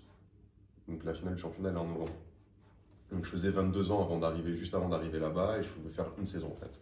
Et il me dit du coup, nous ce qui nous fait kiffer avec toi c'est que t'es un peu plus vieux que la moyenne par rapport aux étudiants qu'ils avaient, ça va de 17 à 22-23 tu vois. Donc il me dit ça nous permet en fait de prendre un joueur qui jouera à ta place l'année d'après, Mais en fait, pendant que toi, tu joues sur le terrain et toi, tu kiffes, Lui, il monte. lui, il peut monter tranquille, se préparer, s'entraîner, voir ce que le titulaire il fait, ce qu'il rate, et ainsi de suite. Et il me dit, ici, ça se fait comme ça, c'est de l'échange tout le temps. Et je dis, ouais, mais du coup, je m'entraîne quand même. Il me dit, non, mais en fait, t'as pas compris ce qu'on veut, c'est que tu viennes faire la saison avec nous. Ah. Et je dis, ah ben, ok, ouais, pourquoi pas. En vrai, je t'ai refait de fou. Genre, sauter partout. Ouais, Du d'accord. coup, ouais, voilà, ouais, bon, vas-y, on s'arrange. Faut que j'arrive à quelle heure? Ouais, c'est ça, tu vois. Et en vrai, du coup, il me dit, bah écoute, le camp d'entraînement, il faut arriver entre le 8 et le 10 août. Le camp d'entraînement, il commence, je crois, le 12. Il y a une semaine de camp et la saison, elle part. Donc, tu trouves un format de cours qui convient à ce que tu fais. Tu fais les diplômes, les papiers, immigration, papier d'acceptation au lycée, ainsi de suite. Et si tout est bon, ben nous, on réserve une place dans l'équipe et tu viens jouer avec nous. Putain, mortel. Du coup, je suis parti et j'ai retrouvé des gars. Et puis en discutant, tu vois, ah, mais tu connais un tel, ouais, mais toi aussi, tac, tac. Et quand les gens voient que tu es là-bas, ils t'écrivent, ils disent, ah, mais tu joues avec un tel, machin, des gars avec qui j'ai fait les sélections, qui ont fait l'équipe de France, Ouais. avec mon coloc, par exemple, en junior, et ainsi de suite. Donc, en fait, c'est vraiment un tout petit noyau. Donc, j'ai fait ma saison. Et après, je suis rentré en France. Enfin, entre-temps, tu vois, j'ai fait Non, ma mais saison. donne-nous un truc, ouais, la saison, ça s'est passé comment? T'as En joué vrai, tout le temps, c'était dur comparé à Pau, c'était chaud ou c'était plus ou moins la même chose, les camps d'entraînement? Ah, ça n'a tu rien peux- à voir. Tu peux pas nous dire, ouais, bon, alors à la fin de la saison, non, Voilà, c'est la saison. En vrai, je suis arrivé. Du coup, il y avait un noyau de joueurs français, du coup, parce que forcément, on se ressemble, on reste ensemble, tu vois. Enfin, voilà, logique. C'est les Français, ça. Voilà. Et donc, je suis arrivé. T'as peut-être 3-4 jours où tu es avec le lycée, où il y a d'autres étudiants étrangers qui viennent. Ok. Parce que c'est ouvert pas qu'aux sportifs. Il y a des gens de la Réunion qui viennent aussi pour faire des études qu'ils n'arrivent pas à faire à la Réunion. Il y a des accords là où j'étais en Bosse-Appalaches et Réunion. Genre ceux qui font infirmier et d'autres trucs. Là-bas, c'est bouché de fou. Il y a trop de jeunes. Et là où j'étais, il n'y a pas assez de jeunes. Donc, tu vois, ils se mettaient d'accord. Donc, tu as 3-4 jours où tu fais tes papiers. Genre, tu fais ton visa si tu n'as pas eu le temps de le faire, tes assurances maladie, ton inscription au lycée, et ainsi de suite. Et après, tu as un camp d'entraînement. Normalement, ça devait être une semaine à 2 entraînements par jour. Donc, ça, c'était attaqué le lundi. Donc, le lundi soir, on arrive, meeting. Ils nous disent, voilà, donc le camp d'entraînement pur attaque demain. Là, ce soir, c'est test physique. Donc, meeting, ils se présentent, directeur sportif, coordinateur offensif, défensif, head coach, ainsi de suite, que tu as déjà tous croisé un petit peu dans les couloirs, tu vois, où ils disent, ah, bienvenue, déjà, t'arrives, et les gars te connaissent. Ah, ils sont au courant des Ils nouvelles. sont au courant de quitter, ils savent comment tu joues, ton gabarit, tout. Je suis arrivé dans le couloir, je me souviens, il y avait le coordinateur défensif, un anglophone, qui était d'origine irlandaise, avec un accent à couper au beurre. Genre, il m'a parlé, je l'ai regardé, j'ai rien compris. Tu sais, il m'a regardé, je dis, ah, merci. Yes, of Le course. recruteur, il me dit, ah, t'as pas compris, j'ai rien compris. Je me dis, t'inquiète, c'est pas grave, j'ai vraiment. Et du coup, t'arrives, donc t'es testé. Donc, on avait un test de bench, donc à 100 kg, développé couché, tu prends la barre, le max de reps que tu fais, et il n'y a pas autre chose. Il n'y a qu'un joueur qui a eu le droit de faire plus, mais pas c'était un extraterrestre et que genre il avait déjà fait 3 ans de lycée, il est parti à la fac. La fac, ça lui allait pas, il aimait pas ça, donc il est redescendu au lycée, sur dérogation, machin, juste pour vraiment les diplômes. Ils ont dit, bon, mais vu que t'es là, faut quand même te faire jouer un peu. Et en fait, ils avaient choisi ce lycée-là juste pour vraiment le diplôme. Ils s'en foutaient du foot, c'était vraiment le diplôme. Ok, d'accord. Mais genre, du coup, il avait le même âge que moi et il était développé comme un athlète universitaire. Donc, lui, il a eu le droit de faire son test à 140. Ok. Ouais. Et donc, max de rep à 100 kg. Et t'as tout, c'est un univers. Franchement, si ceux qui ont l'occasion, c'est à faire. Tu te poses sur la barre, il y a vraiment tout le monde qui te regarde. Et passer 5 reps déjà, il commence à y avoir de l'engouement. 10 reps, ça commence. Et après, ça hurle dans tous les sens. Tu passes 10 reps, chaque rep, ça hurle. Donc au test, je crois que j'ai fait 14 ou 15 reps. Ce qui était déjà un bon score pour le lycée, tu vois, pour l'équipe. Après, tu avais un test au squat. Et là, par contre, tu gérais ta barre. Là, ils ont dit, voilà, c'est un exercice qui est plus risqué. Donc tu gères. Ou tu vises le poids et tu fais une rep. Ou tu vises le nombre de reps. Et voilà. Et en fait, c'est après que j'ai compris qu'ils ont les tests de l'année d'avant. Pour ceux qui sont arrivés avant. Et ils regardent en fait combien tu faisais avant l'été, combien tu fais après l'été. Et le recruteur, en fait, il me disait, les chiffres ne montent pas. Tu peux pas bencher 14 reps à 100 kg si tu t'es pas entraîné. Il dit, il n'y a personne. Ou Ça, alors, c'est un clair. mec, voilà, t'arrives, tu fais 14 reps, c'est vraiment un truc inconnu. Il me dit, si l'été dernier tu faisais 10, là tu fais 14, ok, tu t'es entraîné. Si tu faisais 14 l'été dernier et que tu en fais 14 là, impossible que tu aies passé 3 mois après à préparer ta saison et que tu sois au bon niveau. Donc au squat, je crois que j'ai fait peut-être 7-8 reps à 140. Ok. Et parce que là, pareil, l'entraîneur me dit, ouais, c'est bon, arrête, j'en ai assez vu, ça me suffit. Ok. Je dis, bon, très bien, on va faire les tests de sprint. Je crois que j'ai couru en 5,5 le 40 yards, ce qui est vraiment éclaté. Enfin, vraiment, c'est pas ouf, voire même 5,8. Mais il me dit, ouais, mais tranquille, c'est pas très grave. Et à la base, j'étais parti pour jouer en défense. Donc, je dis, ok, très bien, le coordinateur défensif, il discute et tout. Ils me disent, bon, ben, entraînement demain, sauf que changement de programme. Normalement, ça devait être 10h midi et genre 15h, 17h. Ouais. Mais les températures annoncées sont trop chaudes, donc on va faire les 2 entraînements le matin avec une pause de 10 minutes. Et là, tu te dis, Bon. j'ai l'habitude de m'entraîner une fois par jour. Là, on va s'entraîner 2 fois. 2 fois. 10 avec minutes de repos. pause. Je dis, ok. T'as Donc, intérêt à être tu à vois, l'ombre et à boire de l'eau, mon gars. Voilà, et du coup, ils nous disent, ouais, effectivement, la température sur le terrain, elle a, genre, il faisait 40 degrés sur le synthétique. Donc, ils disent, vous pouvez pas courir comme ça, on veut pas ça. Donc, je rentre et du coup, c'était de dispatcher les logements, tu vois, il y avait 3 ou 4 joueurs ensemble, il y avait quand même souvent un ancien et des nouveaux. On rentre, je dis, putain, et l'ancien dit, ouais, tranquille les gars, ça va se faire. Tu vois, en plus, c'est un haïtien, tu vois, vraiment détendu, fatigué, c'est vraiment le cliché. Tu vois, si Jeff t'écoute, je te kiffe, mais vraiment. Le cliché, on va Ouais, t'appeler. vraiment, t'es fatigant. Et il dit, ouais, tranquille, ça va se faire. Et donc j'arrive et tout. Et tu vois, pareil, là, il y a une discordance. Le mec, il dit entraînement à 8h. Donc je me lève et tout. Je me pointe, je vois personne au vestiaire à 8h moins 10. Je vais voir le mec du stock parce qu'il y a un gars qui gère ton matos. Tu vois, genre, il y a un gars, son boulot, c'est de gérer le matériel de l'équipe. Ouais. Et je dis, ouais, mais il n'y a personne quoi. Il me dit, gros, t'es en retard. What? Je dis, ouais, je suis à 18h. Il dit, ouais, 8h près sur le terrain. Je dis, ah ouais. Et genre, il me tape sur l'épaule, il me dit, allez, le français, vas-y, cours. Et j'arrive comme un ouf, et je vais voir le recruteur, le cordeau défensif, il me dit, non, tu viens pas. Oh. Je me dis, wesh. Parce que moi, je suis venu de France. Là, tu me dis, aujourd'hui, tu viens pas parce que je suis à la bourre. Il me dit, non, non, tranquille, t'inquiète, c'est juste à la bourre, tu vas te faire déchirer. Ah, bon, ça va. Mais t'es en attaque en fait. Ah putain. Je dis, ouais, vas-y, c'est bon, t'inquiète. Du coup, je pars, je prends un tir normal. Bon, à la fin de l'entraînement, ils me disent, ouais, les gars, quand moi je vous dis 8h, c'est 8h, vous êtes sur le terrain, prêts, et on attaque l'échauffement collectif. Donc, ça veut dire que si vous avez besoin d'autre chose, vous vous démerdez avant. Donc, je dis, ok, très bien.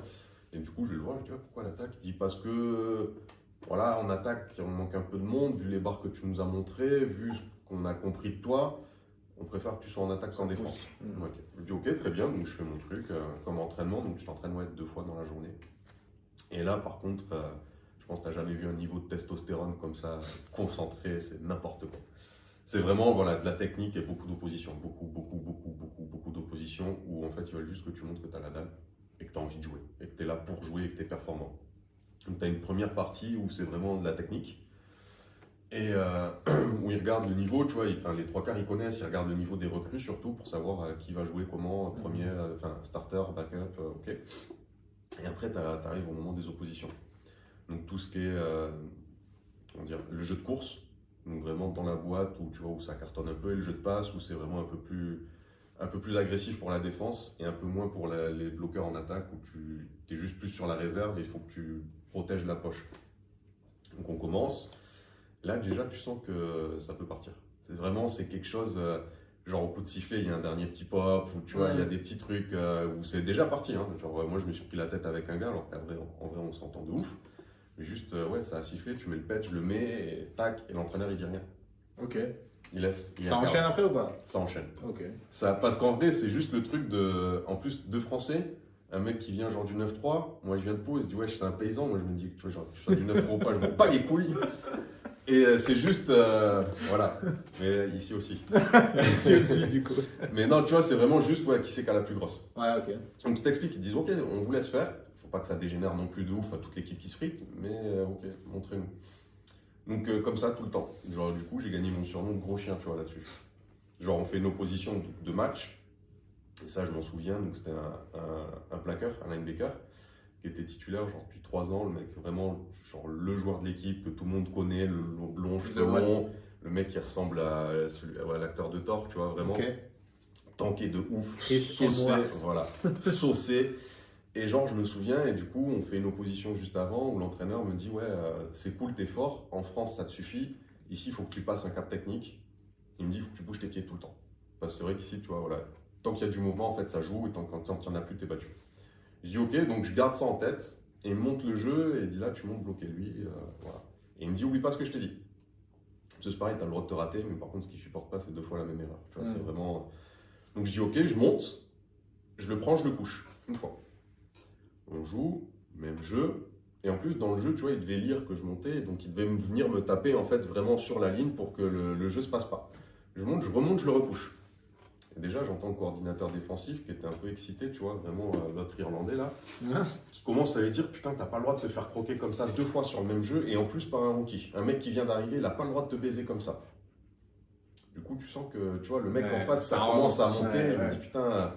Et genre, moi, l'entraîneur me dit, ouais, vas-y, cool, nickel, ta position, bien, continue. Tu as une petite émulation, tu vois, dans la ligne. On dit, vas-y, tu vois, c'est toi qu'on parle là. C'est toi qui es en train de le croquer.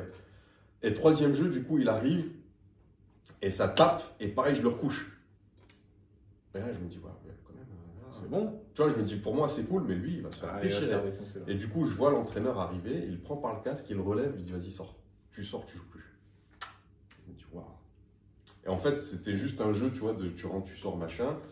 À un moment, il refait rentrer dans le truc et il lance un blitz. Donc en fait, quand tu as une passe, tu crées un surnombre sur la ligne pour arriver à bloquer, à taper le quarterback avant qu'il lance. Et il lui dit là, tu rentres et c'est son gap et c'est ce joueur, c'est lui qui t'a baisé 3 fois. Si tu le baises pas, ça va mal se passer. Et il dit ouvertement devant tout le monde. Tu vois, vraiment, c'est genre, on le sait quoi. Et il passe pas. Et je le recouche. Ah ouais. Et du coup, ça part, ça commence à partir un peu, machin. Lui, il dit ouais, genre en gros. Je suis un vétéran, normalement tu aurais dû me laisser un peu te niquer quand même. Toi t'es rookie, tu dois fermer ta gueule. Je dis non, moi c'est mort. Moi j'ai un taf à faire, c'est tout, je vais te casser en 2 s'il faut. Et on continue, et du coup l'entraînement est fini, machin. Des gars qui se font déboîter et tout. Le Jeff là qui déboîte un gars folie, tu vois, pareil, il se fait déboîter par un coordinateur qui lui dit pourquoi tu n'as pas fait ça la saison dernière, tu vois. Enfin, on continue, on se tape dans la main comme un match. Là il me dit good job gros chien. Je dis ouais, je suis sérieux lui. Et tu sais, on me pousse, on me dit vas-y, avance, c'est bon. Et je repars au vestiaire, je dis qu'est-ce qui t'arrive à toi, Axia, pourquoi t'es chaud ou quoi? Il me dit non. Il me dit en vrai, sur le coup, ça me fait chier. Il me dit mais maintenant, je suis content que tu sois dans mon équipe. Et du coup, pam, c'est parti, gros chien. Je dis pourquoi? Il me dit en vrai, t'es un putain de chien. C'est genre, t'es un chien enragé quand tu joues.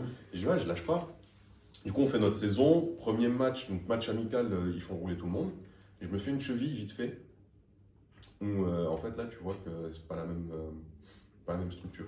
Pas du tout. Déjà, il y a une kiné au match qu'ici on n'avait pas. Peut-être dans d'autres clubs, il y a un plus haut niveau. Maintenant, ça se fait de plus en plus. Quand je suis allé au Canada, ça se faisait à un plus gros niveau. Moi, j'ai jamais connu ça. Genre une kiné qui vient le jour du match. Donc elle arrive et tout, elle regarde, elle me dit ouais, je pense que t'as une petite entorse et tout. Vas-y, c'est bon, t'es off sur le match amical, on s'en fout. Le lendemain, je retourne à l'entraînement. Je dis ouais, j'ai encore un peu mal en marchant. Elle regarde, elle me dit bon, je te strappe. Si t'arrives pas à courir, tu reviens me voir. Je retourne la voir. Je dis ouais, c'est bizarre, ça craque dans ma cheville. Elle me dit bon, bouge pas, assieds-toi là. Elle envoie un message, elle me dit finis l'entraînement, va jouer un peu quand même, montre que tu es là, mais tranquille. Tu vois, genre vraiment, tu piano quoi.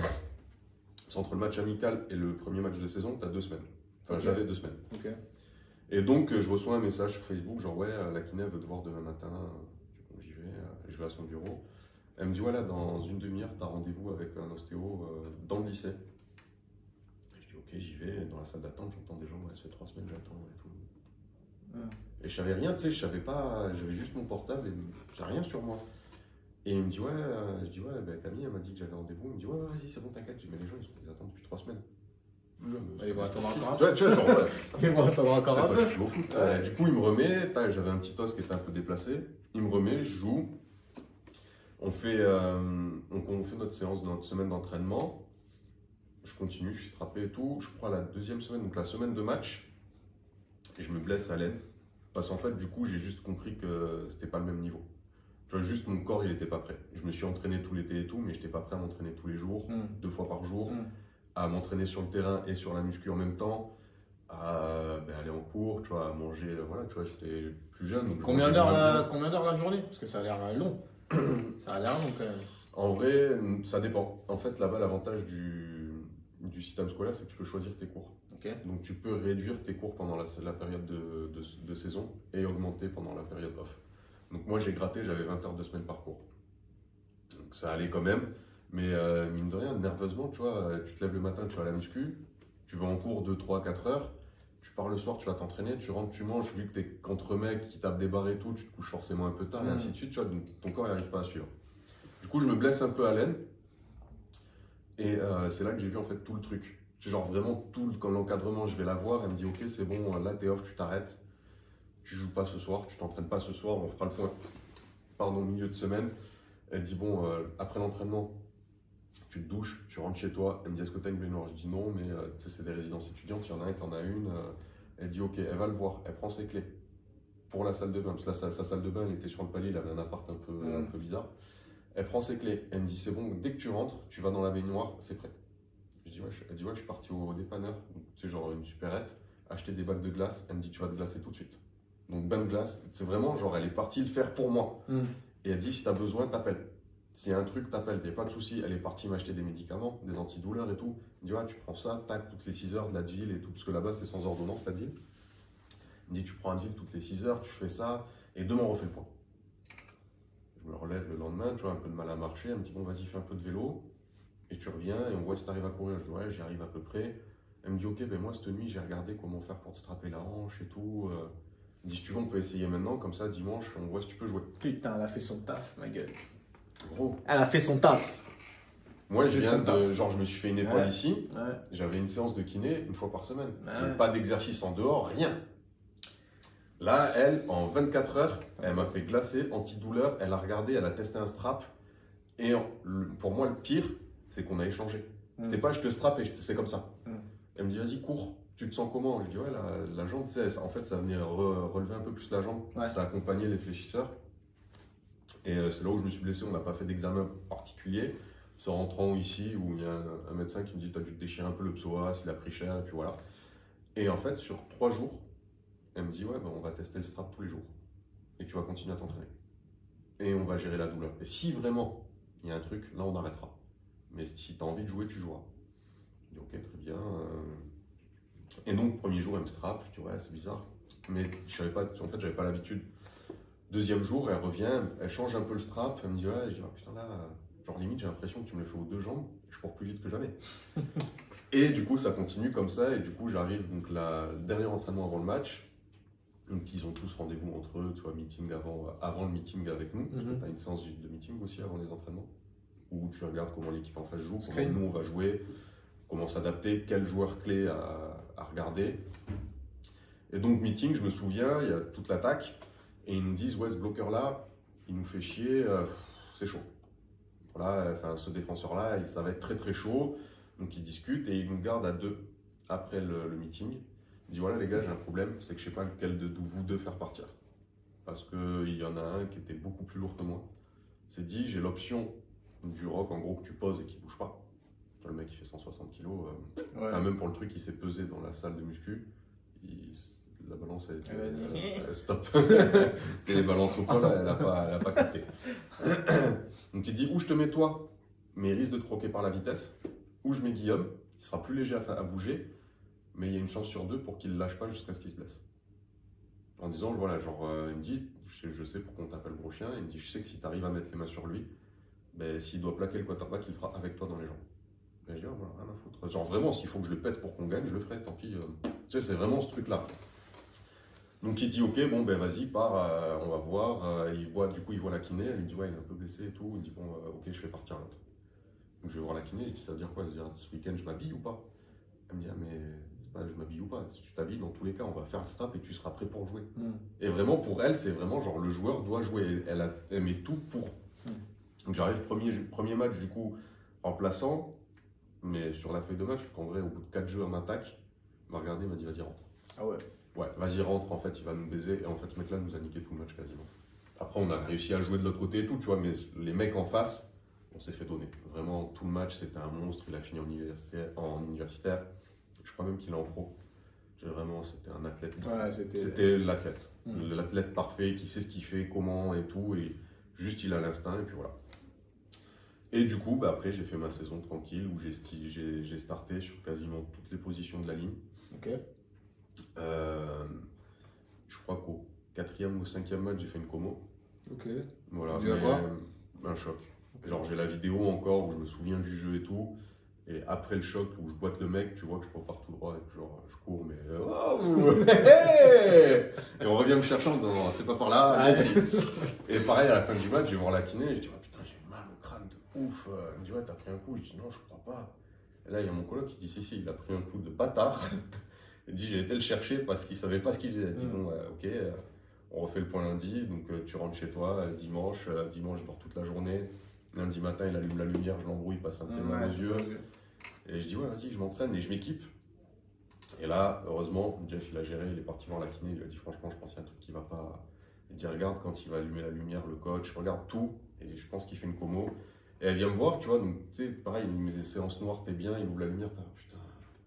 Et elle vient me voir, juste elle me passe la lumière comme ça, et ça réagit, hop, elle me dit allez, hop, c'est bon, je suis en train de passer, c'est bon.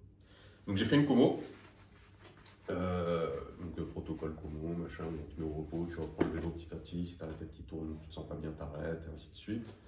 Et on était deux à avoir fait une commo ce jour-là, 2 Français. Donc voilà, suivi, mais vraiment, tu vois, elle te prend des nouvelles, elle t'envoie un message, comment ça va, est-ce que tu te sens bien, est-ce qu'il faut que je te fasse un mot pour les cours, pour pas que tu y ailles et tout, je dis non, c'est bon. Et je crois à la fin de la semaine, il y a un match où on a passé sur le banc, parce qu'elle trouvait que c'était chaud. Fin de la semaine, je dis vas-y, c'est bon, j'en ai rien à foutre, je suis là qu'une saison, je joue. Elle me dit mais tu peux pas jouer en fait, non. Je dis mais je le ferai. Genre que tu dises oui ou non, je prendrai mon casque et j'irai m'entraîner, et une fois qu'il m'aura vu sur le terrain, c'est fini. Du coup, moi j'ai signé une décharge en disant c'est moi qui choisis. Voilà. Donc j'ai fait mon truc. Et donc, ouais, j'ai fait mon petit truc tranquille. On a fait premier tour des playoffs, on s'est fait sortir. Et après, du coup, tu as une période un peu de déprime. C'est pareil, il y a 50 mecs qui sont tout le temps ensemble, qui jouent tout le temps ensemble, qui ont envie de gagner. Où tu perds au premier tour des playoffs, pas de la meilleure des façons. En plus, c'était pas un match très beau. Tu vois, ça commençait à jouer sale. Où j'ai vu l'entraîneur dire à un joueur écoute, je t'aime pas, tu m'aimes pas, c'est très bien, mais sors-le. Genre le quarterback adverse, boite-le, sors-le. Tant pis, je m'en fous. Aujourd'hui, t'as le droit. Aujourd'hui, genre, t'as le droit d'être le fils de pute que t'as envie, pète-le. Okay. Tu vois, vraiment, c'était voilà. Donc là, une petite déprime, et après, tu reprends l'entraînement. Mais vraiment, tout est fait pour ta performance. Genre, à mon époque, il y avait t'allais dans la salle publique, en gros. Mais c'est pareil, les gens, ils sont ouf. Genre, j'ai déjà vu un mec lui dire excusez-moi, il me reste combien de séries? Il me dit c'est bon, j'ai fini. Pourquoi? Je sais quitter. Toi, tu as besoin de te préparer, moi ça va. C'est vraiment, tu vois, où après, tu as toujours un truc de l'équipe ou quoi, tu vois, mais où tu sais que si tu vas boire un coup en ville et que tu fais le con, il y a quelqu'un qui va savoir que tu joues au foot. Putain, t'es pas venu avec Non, ça ne va plus. Et où, tu vois, des trucs comme ça, où tout le monde, en fait, sait qui c'est les joueurs. Ça nous arrivait aux courses après un match avec un coloc. On me dit ah mais c'est toi le 59? Ouais. Putain mais le 28 c'est toi? Ouais, beau match les gars dimanche dernier, franchement joli, bien joué. Ouais, donc en fait le truc de Buffy contre les vampires ou les quarterbacks c'est The One et tout le monde le connaît. Un peu moins que ce que les gens pensent quand même. Ouais. T'as aussi des mecs qui ont envie de t'embrouiller parce que t'es étranger, que tu viens jouer et que pour eux tu sers leur meuf, tu prends leur place, voilà. Mais ouais, t'as ce truc là. T'as ce truc là où on a fait une intervention dans une classe d'élèves parce qu'il y avait une amie d'un coloc, machin, qui était l'équivalent d'éduc un peu. Okay. Donc elle était dans une classe d'enfants particuliers, qui était un peu mis à part parce que problèmes sociaux et ainsi de suite. Okay. Et elle nous a dit est-ce que vous pouvez venir leur expliquer juste votre parcours, en quoi pour vous l'école c'est important. Donc on est arrivé, je te jure qu'on est arrivé, tu mets une classe de première année de maternelle, je fais rentrer le Père Noël, c'est la même. Merde. On a ouvert la porte, c'était là, wow, mais c'est pas vrai, elle nous a pas menti, ils sont là. Eh, regarde, c'est Jeff, et regarde, il y a Guillaume, il y a Adib, mais. Et nous, on s'est regardé, on dit, mais ces mecs-là, je les ai jamais vus. Et elle dit, ouais, mais eux, ils sont tous les week-ends dans les tribunes à vous regarder. Pour eux, genre, vous êtes des stars. Tu vois, genre, pour eux, si vous êtes des stars de la NFL, on dit, mais non, juste nous, on vient de chez nous, tranquille. Du coup, on leur a expliqué, et je me souviens, on a fait le truc de les amener avec nous dans le vestiaire. Et genre là, pareil, c'était une dinguerie. Genre, il y a un petit juste serrer la main de tous les joueurs. C'était. Bah ouais. Tu vois, genre, il en a parlé pendant 1 mois à l'école. Et juste ce statut-là, c'est un délire. Et après, à l'université, je pense que c'est encore pire. Donc, on a fini la saison comme ça. Moi, j'ai continué à m'entraîner. J'ai changé de coloc, puis il y avait un petit souci avec les résidences étudiantes. Je me suis fait virer des résidences étudiantes. Ce qui se passe à Vegas reste à Vegas. Ok. Et on a continué à se préparer, donc j'ai passé un cap en plus avec la prépa. Ouais. Parce que du coup, mon coloc avait clairement l'objectif de jouer à la fac. Ok. Clairement, lui, il était parti, l'université canadienne ou américaine, il s'en fout, il envoyait des vidéos à toutes les facs américaines. Dès qu'il voyait un contact, ça partait. Donc on s'est entraîné, mais vraiment comme des fous furieux. Et puis mon premier coloc est parti à l'université aussi, à Montréal. L'entraîneur a changé, moi j'ai eu l'occasion, j'ai pu discuter un peu avec lui. Je dis ouais, voilà, je repars à la fin de l'été, enfin début été normalement. Est-ce que je peux quand même faire les entraînements? Il m'a dit bah tu joueras pas pour moi, donc ouais, tu n'auras peut-être pas autant de temps de jeu, tu n'auras peut-être pas autant de conseils, mais vas-y si tu veux. Il me dit au pire de toute façon les nouveaux il faut qu'ils se fassent la main avec quelqu'un, donc ouais pourquoi pas. Donc ça c'est fait. Puis j'ai fait 1 ou 2 entraînements et puis au bout d'un moment je me suis dit putain je suis quand même au Canada et j'ai rien fait. Et j'avais un collègue qui est à Montréal. Donc je lui ai écrit un peu, je dis ouais, est-ce qu'il y a moyen de passer genre 2-3 jours Il me dit ouais, vas-y carrément, ça allait pas trop bien en ce moment parce que l'hiver au Canada c'est chaud, puis il fait nuit. Souvent, t'es loin de ta famille, t'es qu'entre mecs. Moi j'étais en couple à l'époque. Voilà, mon coloc qui a sa meuf qui venait d'arriver, elle passait 3 mois, j'étais là, ouais, vas-y, je vais à Montréal. 2-3 jours, c'est resté à 3 semaines. Ah ouais. Ouais. Pas mal. Comme toutes les. Voilà. Et du coup, on est parti voir mon premier coloc, donc Jeff, à la fac. Et voilà, moi j'ai laissé mes coordonnées à la fac au recruteur parce que physiquement ça lui plaisait. On n'a pas donné suite parce que moi je suis parti avant le camp d'entraînement de printemps. Parce que c'était long, puis fallait que je rentre. Mon ex me manquait, machin, tout ça. Juste c'était long. Et je me suis dit jamais j'arriverai à aller à la fac, c'est pas possible. Le recruteur me disait oui, c'est jouable. Mais à la fac c'est vraiment un cran dessus, c'est du semi-pro. Les mecs, c'est tous des monstres, clairement. C'était une fac anglophone. Donc il fallait que je suive des cours en anglais. J'avais l'option d'écouter le cours en anglais, d'avoir les examens en anglais, mais de répondre en français parce que c'était au Québec. Au Québec, tu as la loi 101 où tout doit être traduit en français. Et il me disait, ouais, ça se peut, mais on ne te fera pas de bourse. Tu n'auras pas de bourse pour jouer. On pourrait éventuellement se démerder pour te rembourser quelques cours, mais il faut que tu aies validé tes cours et que tu sois titulaire. Je dis, ah là, ok, mais c'est très très chaud. Et j'avais pas les thunes pour aller vivre à Montréal, prendre un appart et ainsi de suite, donc il fallait que je travaille en plus à côté. Je dis voilà, c'est mort. Donc j'ai laissé mes coordonnées, j'ai pu regarder, j'ai pu m'entraîner avec des mecs de l'université en salle surtout. J'ai visité et eux c'est encore un cran dessus. Genre, eux ils ont un mec qui leur change le short, les gants ils sont déchirés, ils leur redonnent des gants. Enfin vraiment c'est de la consommation. Ils partent jouer, ils ont pas leur bouffe à faire. Genre c'est prévu, t'arrives, t'as une table avec chaque joueur prend un truc de chaque et t'as ta bouffe pour le match. T'as ta bouffe pour le jour du match, t'as ton Gatorade pour ton hydratation, t'as tout. J'ai vu, je me souviens, on est arrivé dans les vestiaires et encore vraiment, tu sais, ça fait les blédards qui débarquent. Je vois un pack avec des crampons neufs. Je dis c'est quoi ça? C'est la poubelle. Ouais. Tu dis quoi? Il dit ouais, il y a des vissés, tu sais, c'était des vissés ou quoi? Il dit ouais, là il manque des vissés, machin. Je dis mais gros, des vissés, on les met, c'est bon, ils jouent. Non, c'est tranquille. Et je discute avec un joueur, il dit ouais, tu sais, je le vois jeter ses crampons. Je dis mais, il dit regarde, il va voir le gars, il dit ouais, mes crampons ils sont morts et tout, tu vois, quelle taille 10, ok. Il lui donne une paire de crampons neufs. Si c'était sponsorisé à l'époque par Reebok. Et pareil, il y avait des gants. Tu vois, là, pour coup, c'était mon collègue et moi, on avait des étoiles dans les yeux. Tu vois, je vois des gants avec le logo de l'équipe dessus.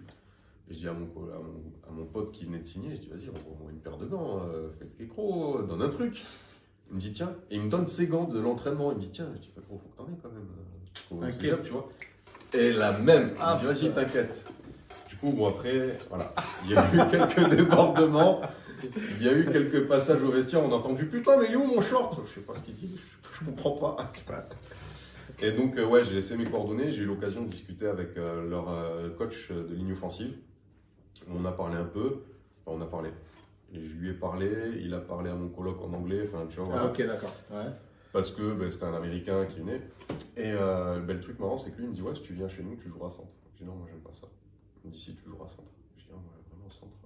Je dis centre, ça me fait chier. Si, tu joueras centre. Et il me dit si, je dis non, tacle et tout, c'est bien, tu vois, c'est pas la même position, c'est un peu plus versatile. Il me dit centre.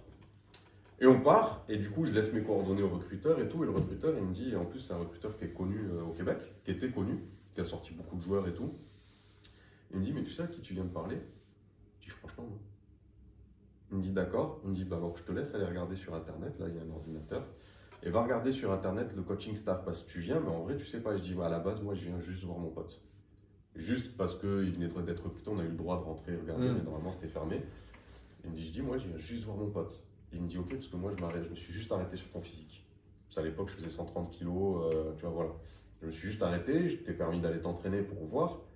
Et du coup je passais de 14, genre là j'ai fait 20 reps à 100 tu vois. Et il me dit, voilà, hein, c'est pas rien. Et ouais, il y avait des trucs affichés. Pareil, c'était anglophone, donc le système anglophone, tu es diplômé du lycée plus tôt, plus jeune. Donc pareil, il me dit le même truc. Il me dit, ouais, les mecs qui sont plus jeunes, ils peuvent pas être aussi formés que toi. Donc voilà.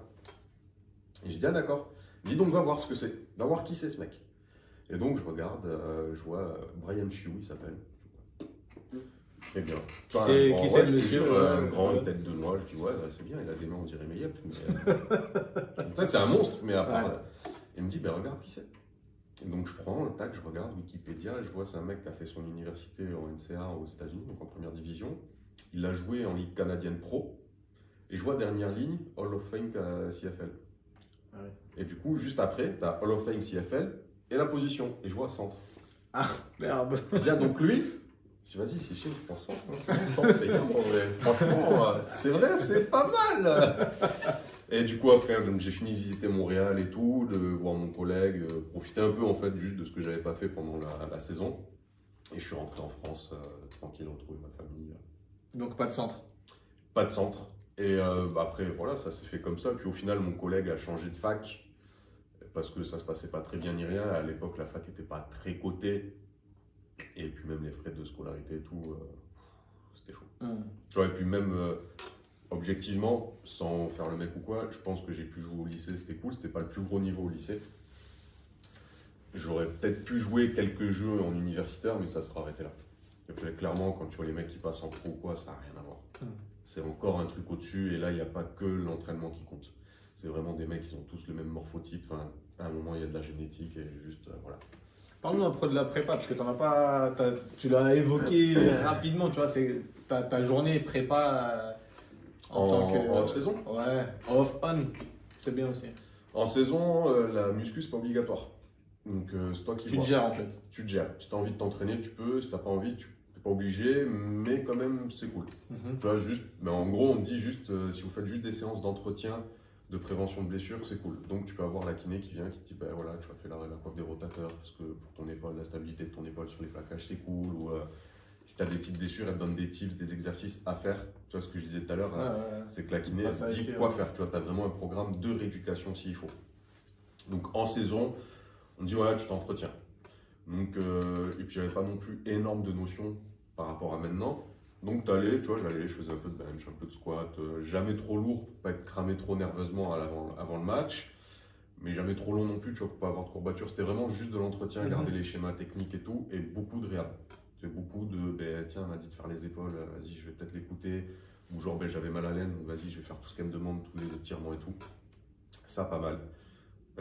Deuxième partie de saison, on a rajouté un peu de tonnage parce que la kiné commençait à nous dire qu'en fait, ça excitait un peu le système nerveux et tout, et qu'avant de jouer, finalement, ça peut rajouter un truc. Donc, on l'a refait un peu, mais pas énorme non plus. En disant, de toute façon, il y a les matchs, enfin voilà.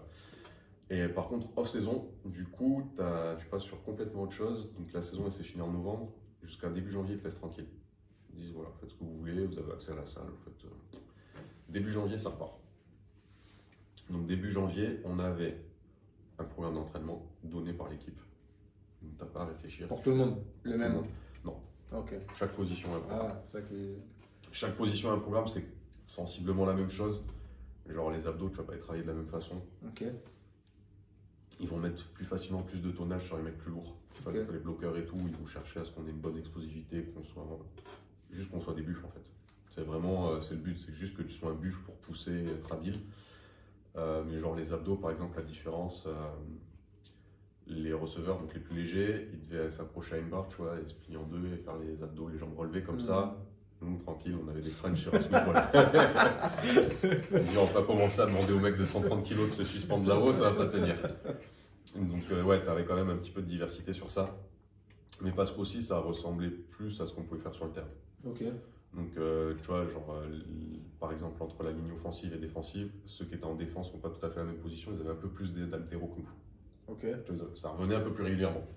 C'était pas énorme, mais ça revenait un peu plus régulièrement. Et après, dans les grands axes, c'était le même volume. Tu as une partie où tu fais beaucoup de reps, beaucoup de volume, et puis petit à petit, tu tombes sur l'affûtage où tu vas chercher du tonnage et ainsi de suite. Donc on avait ça, on avait 4 ou 5 séances sur ce programme, donc une par jour. Et dans la semaine, on avait 2 ou 3 séances communes. Il y avait une séance de spinning, c'est le RPM. Donc c'était que des joueurs de foot avec que le mec. Et là, pareil, tu vois, c'est genre, je sais pas si c'était pour tout le monde pareil, partout pareil. Nous, le mec, il faisait le RPM avec nous. Ouais. Et il le faisait vraiment avec nous. Ouais. C'est-à-dire que vraiment, il voulait qu'on envoie des watts et tout. Et j'ai déjà vu un mec, il est repassé, il lui a resserré les pieds, parce qu'il disait, ouais, c'est trop lâche, tu vas tomber. Et on me disait pourquoi? Et parce qu'en fait, quand il nous faisait sprinter, il voulait vraiment que les roues des vélos se lèvent et tout, et que vraiment on envoie tout le tonnage qu'on pouvait. Donc on avait une séance comme ça, et 2 séances, c'était le début du CrossFit. Ça commençait un peu, machin, ça a vraiment bien tourné. Donc ils appelaient ça cross-training, en fait, c'était du circuit. Et c'était juste en fait pour te décrasser de l'hiver. Et petit à petit, pareil, tu réduisais ça et tu allais sur le terrain pour courir. Ok. Donc petit à petit, RPM et cross-training, c'était réduit pour aller se retrouver sur le terrain quand il recommence à faire beau et courir. Faire des sprints, des changements de position, ainsi de suite. Il n'y avait pas de réhab précise pendant la off? Par rapport aux mecs qui étaient déjà blessés ou en prévention de blessures? Les deux. Tu vois, par exemple, tout à l'heure, tu disais que tu t'étais blessé à l'aine ou quoi. Ouais.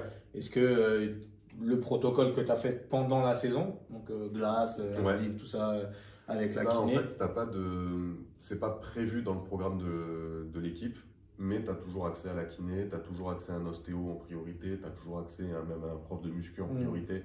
Donc si tu as une blessure, tu te retournes vers eux et ils te redonnent ce que tu dois faire et ils t'expliquent. Et ils expliquent aussi aux entraîneurs. Genre, c'est pas comme ici le mercredi soir, ouais, chef, j'ai mal à la cheville, je m'entraîne pas. Là, tu y vas, si le kiné lui a pas dit, c'est pas vrai. D'accord. Donc vraiment, voilà. Donc ouais, si tu te fais mal pendant cette off-saison, tu vas voir la kiné, elle te dit, ben là, tu fais ça, ça, comme ça, elle reprend le programme avec toi, elle dit ça, tu fais pas, ça, tu fais pas, ça, tu fais pas.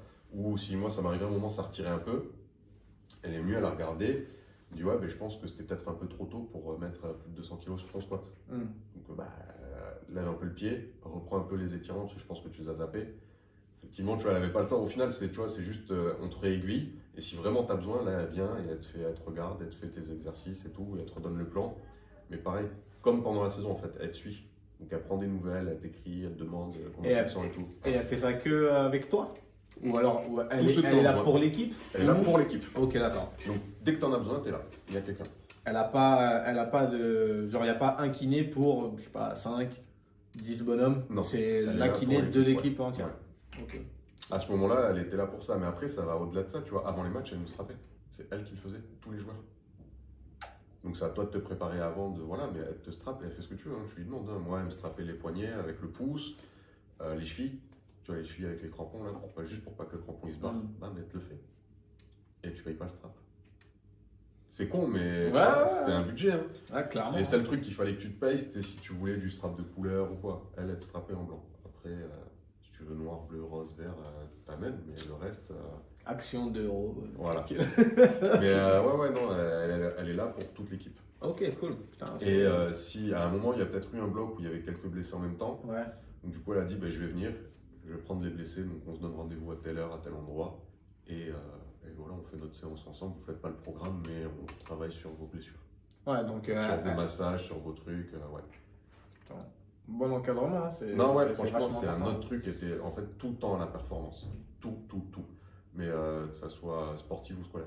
Tu vois, quand je suis arrivé, avant ma saison, il délivrait une bourse aux joueurs étrangers d'un certain montant qui était variable d'un joueur à l'autre. Maintenant, je pense qu'on peut le dire. De toute façon, il n'y aura pas de répercussion. Non, mais en vrai, de toute manière, cette bourse équivalait à 6 mois de logement. Okay. Donc c'était un moyen détourné de recruter des joueurs étrangers. Okay. Et ils se sont fait épingler par la Fédé, par le RSEQ, c'est le réseau sport-études au Québec. Ils se sont fait épingler par ça en disant ouais, c'est un moyen détourné de recruter parce que vous avez de l'argent. On dit ouais, mais on fait avec ce qu'on a. Et oui, mais les autres lycées peuvent pas. Donc ils ne font pas. Ouais. Ok. Ouais, pas sur le même pied. Donc moi, quand je suis arrivé, ils ont dit voilà, les 6 premiers mois, tu les payes. Après, il y a une commission.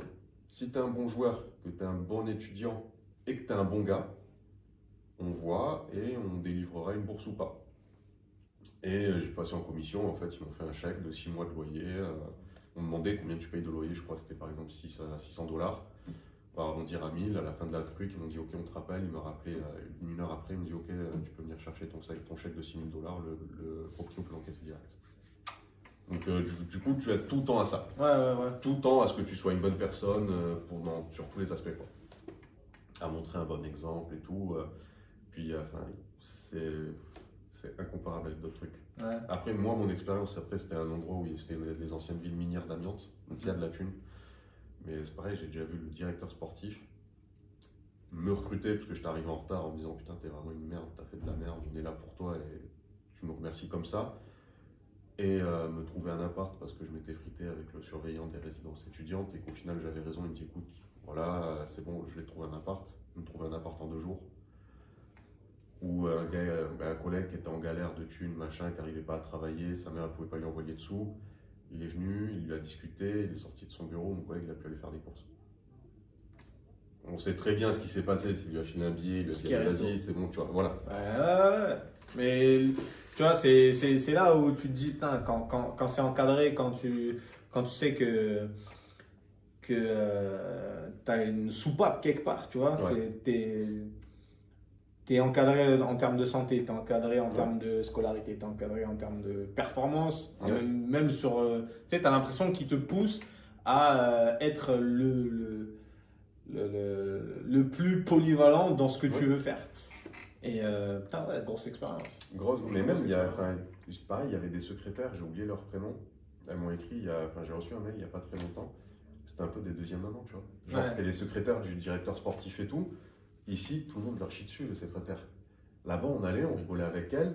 Mais je te jure que des fois, on y allait, on se posait, on disait, ouais, ça va pas. Et après, elles disaient, allez, viens, on va boire un café, on discutait un peu, tac, allez. Tu sais, genre, elles te prenaient dans leurs bras comme si c'était ta daronne. Elle te fait un câlin, elle dit, allez, c'est bon, t'inquiète. Tu te dis, mais wesh. En vrai, elles s'en foutent. Parce que des mecs comme moi, elle en a vu passer 150. Et en fait, non, ils sont tous là pour que tu arrives. Tous. Même, ça m'est déjà arrivé de dire au directeur sportif, ouais, je peux pas aller faire les courses parce que j'ai pas de voiture. Tu sais, d'habitude, tu t'arranges et tout. Il dit, bah écoute, t'attends que je débauche, je t'amène. Wow. T'imagines, au lycée, le directeur sportif, le directeur de ton lycée te dit, t'inquiète, je t'amène à Auchan. Il va te regarder, il va te dire, ouais, c'est bien, mais va voir tes parents. Ouais. Non, ouais, c'est vraiment tout est fait pour que tu réussisses. Après, il faut t'en saisir ou pas. Il y en a qui ont fait les cons. Voilà. Il y a aussi des mecs qui ont éclaté en plein vol. Il y a un Québécois qui arrive au lycée. Je crois que 3 mois après, il était en cure de désintox parce que pour lui, genre, il se droguait et tout, il faisait n'importe quoi. Ouais. Ah ouais, ok. Ouais, il est arrivé loin de ses parents. Il est sorti 1 fois, 2 fois. Je sais pas, il y a un mec qui tapait de la coke ou je sais pas quoi. Il a tapé avec lui. On l'a vu passer à 5h du mat, complètement arraché. En 3 mois, il est parti en vrille. Ok. Bon. Mais parce qu'il n'a pas adhéré au truc et que quand il a eu des sonnettes d'alarme, il n'a pas écouté, tu vois. Donc à un moment tu peux rien faire. Hein. T'es con, et puis voilà. Mais ouais, tout tend à la performance. Et tout le monde est là pour le même objectif aussi.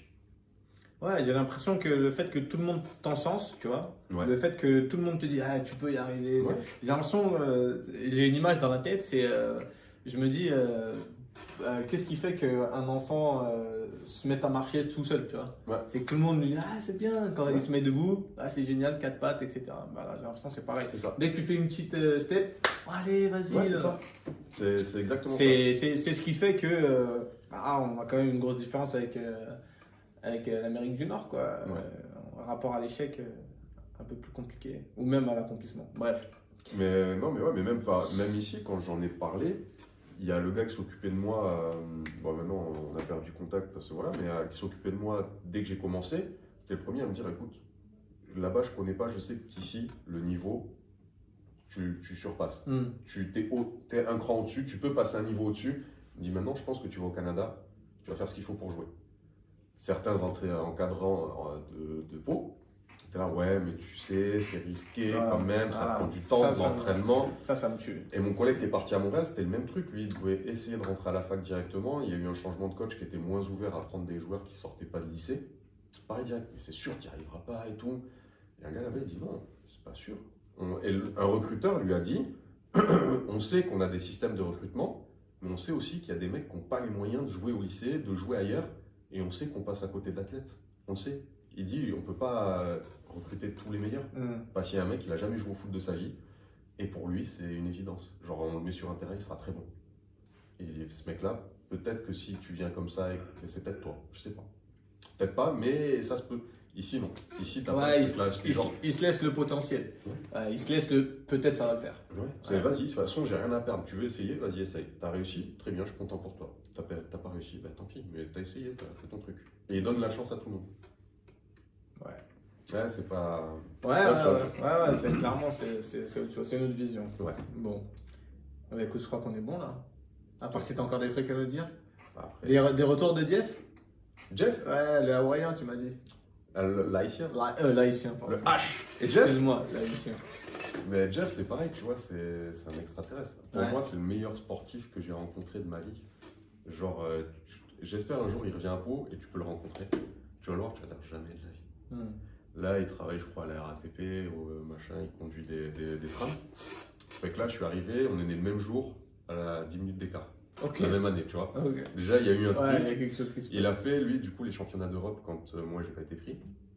Et en discutant avec lui, il jouait à Saint-Ouen-l'Aumône, en junior. Il rentre et l'entraîneur il dit si tu rates un ballon. Saint-Olomon de 9-5, on parle là. 9-5. Bah. 9-5. Je Avec sais. comme toi quand même, on rate. Ouais, je sais, mon copain. Ah, ouais. Et il rentre et l'entraîneur dit si tu rates un ballon, tu sors et tu joues plus. Ok. Il rate un ballon. Mais c'est un haïtien, c'est pas une couille. Vraiment, genre, il dit ouais, bah, J'ai raté le comme ballon. ça va, Ouais. chef, tranquille. Et il dit tu joues plus. Sauf que dans les tribunes, il y avait le recruteur de l'équipe de France qui le regarde, dit lui, il y a un truc. Ouais. Il y a un truc qui m'intéresse, il y a quelque chose, je sais pas. Il est parti, il a starté en équipe de France junior. Il est parti au Canada, donc au même lycée que moi. Moi, c'était sa 3e année. Sur les 3 saisons qu'il a fait, il a été élu joueur étoile. C'est les meilleurs joueurs du championnat. Il est parti à la fac. Pendant le camp où moi je l'ai vu, il a cramé son défenseur titulaire. Mais je l'ai vu le cramer. Ce mec-là, le gars qui l'a cramé, il a fait 1 ou 2 saisons pro. Et c'est un mec, en fait, il a une aisance pour le sport de ouf. Et du coup, bon, après, il a fait ses trucs, il a changé de fac, il a joué un peu à l'étranger. Pendant, jusqu'à peut-être il y a 2-3 ans, pour moi, c'était le meilleur joueur français à sa position. Et là, il y a une franchise pro en Europe. Là, il commence à y avoir un championnat pro. Il y a une franchise qui va ouvrir à Paris, qui est déjà montée là. Et du coup, il a signé un contrat avec cette équipe-là pour 1 saison, 2 saisons encore. Parce qu'on a le même âge, donc après, c'est compliqué quand même de rivaliser avec des mecs qui ont 22 ans. Mais ouais, il joue encore lui. Lui, il joue encore et il a été champion de France, champion d'Europe. C'est pareil. Et c'est pareil, ce mec-là, on lui a dit ouais, je suis pas sûr. Gros. Ça va être compliqué. Voilà, ça va être compliqué. Ouais. J'espère que son premier entraîneur, il s'en bouffe les couilles encore. Okay. Ouais, donc ouais, Jeff joue encore un peu moins. Après, des mecs avec qui j'ai joué, il y en a un qui a fait un putain d'hold-up. C'était mon coloc qui devait jouer, qui voulait jouer à la fac. Il est parti à la fac à l'université de Montréal. Il a fait notre université anglophone avant. Il est rentré, pareil, les gens étaient là, ouais, je sais pas trop. Et lui, il a toujours dit, moi, si je joue pas, je coach. Si je joue pas, je veux coacher. Et dès le cégep, il coachait les jeunes et tout. Et j'ai un peu perdu le film, mais je crois qu'il a monté l'équipe, la dernière équipe dans laquelle il est, de la 2e à la 1re division. Et il a fait un hold-up avec une équipe, c'est qu'il arrivait à la tête de l'équipe. L'année d'avant, ils n'avaient pas une fiche de ouf. L'année d'après, ils sont invaincus de la saison. Ouh. En France. Ouh. Ouais, il a fait plusieurs voyages aux États-Unis pour coacher. Il a fait des camps en NFL où c'est ouvert. En fait, tu as un mec, ça s'appelle le shadow coaching. Tu vois, tu suis l'entraîneur et tu regardes un peu. Juste, toi, tu as l'opportunité d'écouter, mais genre, il y était quand même. Donc, c'est pas ouvert à tout le monde. Il a coaché en JUCO, c'est un championnat universitaire américain qui n'est pas majeur.